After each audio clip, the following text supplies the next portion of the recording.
The Curious Incident of the Dog in the Nighttime. Chapter 151. Lots of things are mysteries, but that doesn't mean there isn't an answer to them. It's just that scientists haven't found the answer yet. For example, some people believe in the ghosts of people who have come back from the dead. And Uncle Terry said that he saw a ghost in a shoe shop in a shopping center in Northampton because he was going down into the basement when he saw someone dressed in gray walk across the bottom of the stairs. When he got to the bottom of the stairs, the basement was empty, and there were no doors. When he told the lady on the till upstairs, they said it was called Tuck, and he was a ghost of a Franciscan friar who used to live in the monastery, which was on the same site hundreds of years ago, which was why the shopping center was called Greyfriars Shopping Center, and they were used to him, and not frightened at all. Eventually, scientists will discover something that explains ghosts, just like they discovered electricity, which explained lightning, and it might be something about people's brains, something about the Earth's magnetic field, or it might be some new force altogether.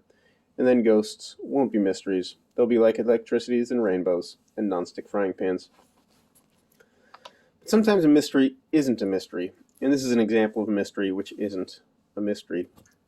We have a pond at the school with frogs in it, which are there so we can learn about how to treat animals with kindness and respect, because some of the children at school are horrible to animals and think it's funny to crush worms or throw stones at cats. And some years there are lots of frogs in the pond, and some years there are very few. If you do a graph of how many frogs there were in the pond, it would look like this. But this graph is what's called hypothetical, which means that the numbers aren't the real numbers, it's just an illustration. And if you looked at the graph, you might think that there was a really cold winter in 1987 and 1988 and 1989 and 1997, or that there was a heron which came and ate lots of the frogs. Sometimes there is a heron who comes and tries to eat the frogs, but there's chicken wire over the pond to stop it. Sometimes it has nothing to do with cold winters or cats or herons. Sometimes it is just maths. Here's a formula for a population of animals. And in this formula, n stands for the population density. When n equals 1, the population is the biggest it can get. And when n equals 0, the population is extinct. N new is the population of 1 year, and n old is the population of the year before. And that little symbol is what is called a constant. When the constant is less than 1, the population gets smaller and smaller and goes extinct. And when the constant is between 1 and 3, the population gets bigger and then it stays stable like this. These graphs are hypothetical too. And when the constant is between 3 and 3.57, the population goes in cycles like this. When the constant is greater than 3.57, the population becomes chaotic like in the first graph. This was discovered by Robert May and George Oster and Jim York, and it means that sometimes things are so complicated that it is impossible to predict when they are going to do next.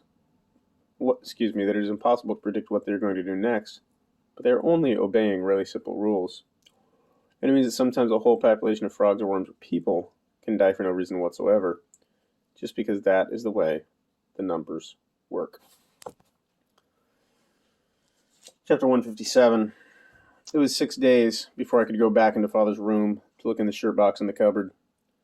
On the first day, which was a Wednesday, Joseph Fleming took his trousers off and went to the toilet all over the floor of the changing room and started to eat it, but Mr. Davis stopped him. Joseph eats everything. He once ate one of the little blocks of blue disinfectant which hang inside the toilets, and he once ate a 50-pound note from his mother's wallet. He eats string and rubber bands and tissues and writing paper and paints and plastic forks. Also, he bangs his chin and screams a lot. Tyrone said that there was a horse and a pig in the poo, so I said he was being stupid, but Siobhan said he wasn't. They were small plastic animals from the library the staff used to make people tell stories, and Joseph had eaten them. So I said I wasn't going to go into the toilets because there was poo on the floor and it made me feel uncomfortable to think about it, even though Mr. Anderson had come in and cleaned it up, and I wet my trousers and I had to put on some spare ones from the spare clothes locker in Mrs. Gascoigne's room. So Siobhan said I could use the staff room toilets for 2 days, but only 2 days, and then I would have to use the children's toilets again, and we made this a deal. On the second, third, and fourth days, which were Thursday, Friday, and Saturday, nothing interesting happened. On the fifth day, which was a Sunday, it rained very hard. I like it when it rains hard. It sounds like white noise everywhere, which is like silence, but not empty. I went upstairs and sat in my room and watched the water falling in the street. It was falling so hard that it looked like white sparks. And this is a simile too, not a metaphor. There was no one around because everyone was staying indoors. It made me think of how all the water in the world was connected. And this water had evaporated from the oceans somewhere in the middle of the Gulf of Mexico or Baffin Bay. Now it was falling in front of the house, and it would drain away into the gutters and flow to a sewage station where it would be cleaned. Then it would go into a river and go back into the ocean again. And in the evening on Monday, Father got a phone call from a lady whose cellar had flooded, and he had to go out and fix it in an emergency. There's only one emergency. Rodri goes and fixes it because his wife and children went to live in Somerset, which means he doesn't have anything to do in the evenings apart from playing snooker and drinking and watching the television. And he needs to do overtime to earn money to send to his wife to help her look after the children. Father has me to look after. But this evening there were two emergencies, so Father told me to behave and to ring him on his mobile phone if there was a problem. Then he went out in the van. So I went into his bedroom and opened up the cupboard and lifted the toolbox off the top of the shirt box and opened the shirt box. It contained the letters. There were 43 of them. They were all addressed to me in the same handwriting. I took one out and opened it. Inside was this letter. 3rd May. Dear Christopher, we have a new fridge and cooker at last. Roger and I drove to the tip at the weekend to throw the old ones away, to where people throw everything away. They're huge bins for 3 different colors of bottles and cardboard and engine oil and garden waste and household waste and larger items. That's where we put the old fridge and cooker. Then we went to a second-hand shop and bought a new cooker and a new fridge. Now the house feels a little bit more like home. I was looking through some old photos last night, which made me sad. Then I found a photo of you playing with a train set we bought for you a couple Christmases ago. That made me happy because it was one of the really good times we had together.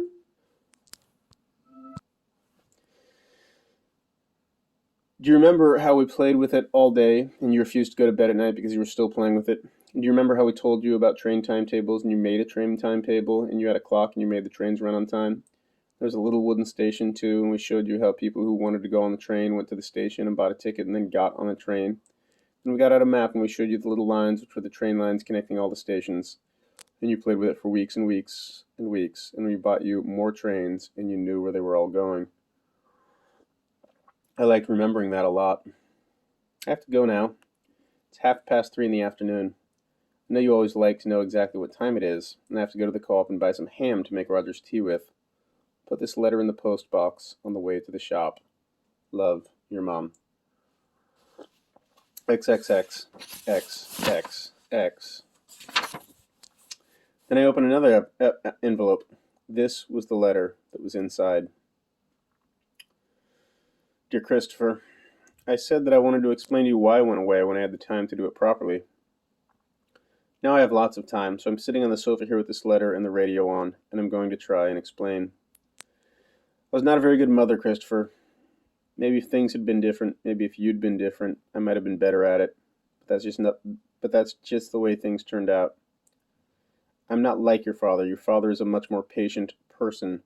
He just gets on with things, and if things upset him, he doesn't let it show. But that's not the way I am, and there's nothing I can do to change that. Do you remember when we were shopping in town together, and we went into Bentel's, and it was really crowded, and we had to get a Christmas present for Grandma, and you were frightened because of all the people in the shop? It was the middle of Christmas shopping when everyone was in town. I was talking to Mr. Land, who worked on the kitchen floor and went to school with me, and you crouched down on the floor and put your hands over your ears, and you were in the way of everyone. So I got cross because I don't like shopping at Christmas either, and I told you to behave, and I tried to pick you up and move you. But you shouted, and you knocked those mixers off the shelf, and there's a big crash. Everyone turned around to see what was going on, and Mr. Land was really nice about it, but there were boxes and bits of broken bowl on the floor, and everyone was staring, and I saw that you had wet yourself, and I was so cross, and I wanted to take you out of the shop, but you wouldn't let me touch you, and you just lay on the floor and screamed and banged your hands and feet on the floor. And the manager came and asked what the problem was, and I was at the end of my tether, and I had to pay for 2 broken mixers, and we just had to wait until you stopped screaming. Then I had to walk all the way home, which took hours because I knew you wouldn't go on the bus again. And I remember that night I just cried and cried and cried, and your father was really nice about it at first, and he made you supper, and he put you to bed, and he said these things happen, and it would be okay. But I said I couldn't take it anymore, and eventually he got really cross, and he told me I was being stupid and said I should pull myself together, and I hit him, which was wrong. But I was so upset. We had a lot of arguments like that, because I often thought I couldn't take anymore. And your father is really patient, but I'm not. I get cross, even though I don't mean to. By the end, we stopped talking to each other very much because we knew it would always end up in an argument and it would go nowhere, and I felt really lonely. That was when I started spending lots of time with Roger. I mean, obviously, we had always spent lots of time with Roger and Eileen, but I started seeing Roger on his own because I could talk to him. He was the only person I could really talk to. When I was with him, I didn't feel lonely anymore. And I know you might not understand any of this, but I wanted to try to explain so that you knew. Even if you don't understand now, you can keep this letter and read it later, and maybe you might understand then. And Roger told me that he and Eileen weren't in love with one another anymore, and that they hadn't been in love with one another for a long time, which meant that he was feeling lonely too, so we had a lot in common. And then we realized that we were in love with one another, and he suggested that I should leave your father, and that we should move into a house together. But I said that I couldn't leave you, and he was sad about that, but he understood that you were really important to me. And then you and me had that argument. Do you remember? It was about your supper one evening. I cooked you something and you wouldn't eat it, and you hadn't eaten for days and days, and you were looking so thin. And you started to shout, and I got cross and threw the food across the room, which I know I shouldn't have done. And you grabbed the chopping board and you threw that, and it hit my foot and broke my toes. Then, of course, we had to go to the hospital, and I had that plaster put on my foot. Afterward, at home, your father and I had a huge argument. He blamed me for getting cross with you, and he said I should just give you what you wanted, even if it was just a plate of lettuce or a strawberry milkshake.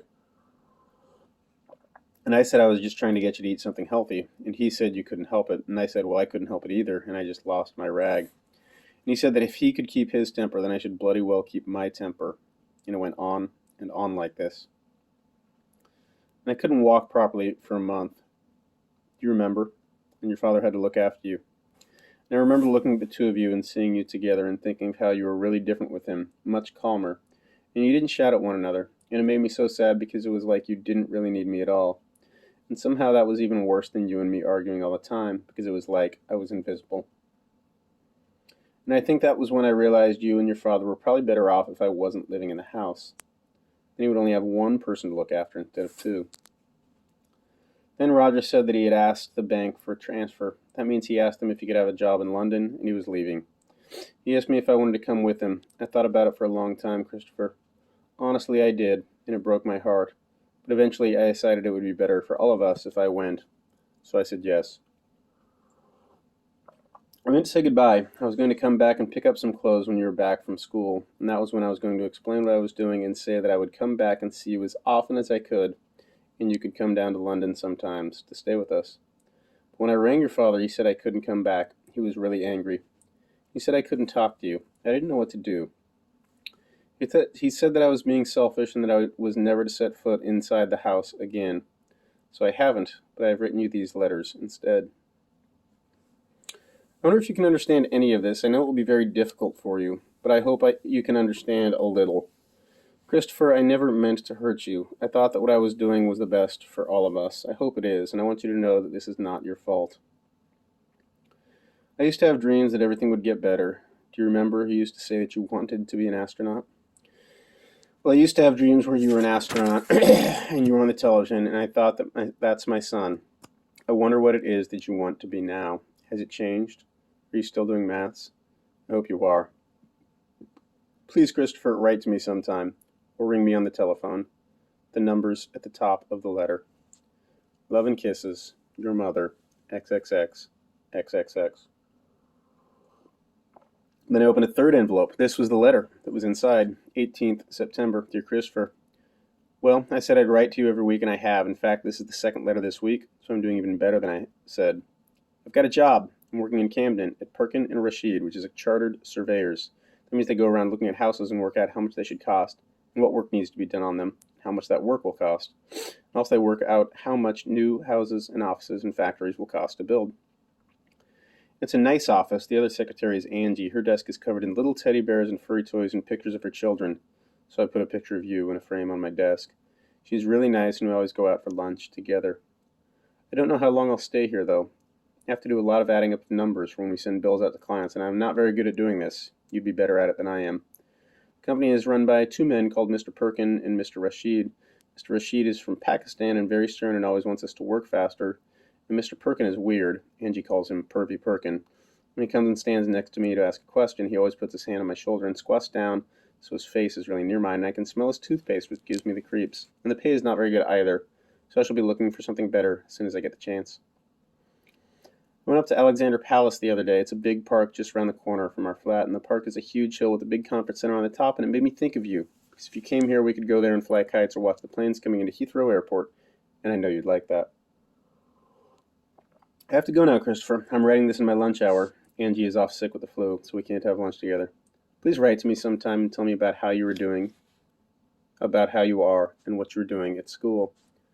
I hope you got the present I sent you. Have you solved it yet? Roger and I saw it in the shop in Camden Market, and I know you've always liked puzzles. Roger tried to get the two pieces apart before we wrapped it up, and he couldn't do it. He said that if you managed to do it, you were a genius. Loads and loads of love. Your mother. And this is the fourth letter, 23rd August. Dear Christopher, I'm sorry I didn't write last week. I had to go to the dentist and have two of my molars out. You might not remember when we had to take you to the dentist. You wouldn't let anyone put their hand inside your mouth, so I had to put you to sleep so that the dentist could take one of your teeth out. Well, they didn't put me to sleep. They just gave me what is called a local anesthetic, which means that you can't feel anything in your mouth, which is just as well because they had to saw through the bone to get the tooth out, and it didn't hurt at all. In fact, I was laughing because the dentist had to tug and pull and strain so much, and it seemed really funny to me. When I got home, the pain started to come back, and I had to lie on the sofa for 2 days and take lots of painkillers. Then I stopped reading the letter because I felt sick. Mother had not had a heart attack, Mother had not died, Mother had been alive all the time, and Father had lied about this. I tried really hard to think if there was any other explanation, but I couldn't think of one. And then I couldn't think of anything at all because my brain wasn't working properly. I felt giddy. It was like the room was swinging from side to side, as if it was at the top of a really tall building, and the building was swinging backward and forward in a strong wind. This is a simile too. But I knew that the room couldn't be swinging backward and forward, so it must have been something which was happening inside my head. I rolled onto the bed and curled up in a ball. My stomach hurt. I didn't know what happened then because there was a gap in my memory, like a bit of the tape had been erased. But I know that a lot of time must have passed because later on when I opened my eyes again, I could see that it was dark outside the window. And I had been sick because there was sick all over the bed and on my hands and arms and face. Before this, I heard Father coming into the house and calling out my name, which is another reason why I know a lot of time had passed. And it was strange because he was calling Christopher, Christopher, and I could see my name written out as he was saying it. Often I can see what someone is saying written out like it is being printed on a computer screen, especially if they're in another room. But this was not on a computer screen. I could see it written really large, like it was on a big advert on the side of a bus. It was in my mother's handwriting like this, Christopher, Christopher. Then I heard Father come up the stairs and walk into the room. He said, Christopher, what the hell are you doing? I could tell that he was in the room, but his voice sounded tiny and far away, like people's voices sometimes do when I am groaning and I don't want them to be near me. And he said, what the fuck are you? That's my cupboard, Christopher. Those are, oh, shit, shit, shit, shit, shit, shit. And then he said nothing for a while. Then he put his hand on my shoulder and moved me onto my side, and he said, oh, Christ. But it didn't hurt when he touched me like it normally does. I could see him touching me, like I was watching a film of what was happening in the room. But I could hardly feel his hand at all. It was just like the wind blowing against me. Then he was silent again for a while. Then he said, I'm sorry, Christopher. I'm so, so sorry. Then he said, you read the letters. Then I could hear that he was crying because his breath sounded all bubbly and wet, like it does when someone has a cold and they have lots of snot in their nose. Then he said, I did it for your good, Christopher. Honestly, I did. I never meant to lie. I just thought it was better if you didn't know that I didn't mean to. I was going to show them to you when you were older. Then he was silent again. Then he said, it was an accident. He was silent again. Then he said, I didn't know what to say. I was in such a mess. She left a note and then she rang and I said she was in hospital because I didn't know how to explain. It was so complicated, so difficult. And I said she was in hospital and I know it wasn't true, but once I'd said that, I couldn't change it. Do you understand, Christopher? Christopher? It got out of control and I wish. And he was silent for a really long time. Then he touched me on the shoulder again and said, Christopher, we have to get you cleaned up, okay? He shook my shoulder a little bit, but I didn't move. And he said, Christopher, I'm going to go to the bathroom and I'm going to run you a hot bath. Then I'm going to come back and take you to the bathroom, okay? Then I can put the sheets in the washing machine. And I heard him get up and go to the bathroom and turn the taps on. I listened to the water running into the bath. He didn't come back for a while. Then he came back and touched my shoulder again and said, let's do this really gently, Christopher. Let's sit you up and get your clothes off and get you in the bath, okay? I'm going to have to touch you, but it's going to be all right. Then he lifted me up and made me sit on the side of the bed. He took my jumper and my shirt off and put them on the bed. Then he made me stand up and walk through to the bathroom. And I didn't scream, and I didn't fight, and I didn't hit him.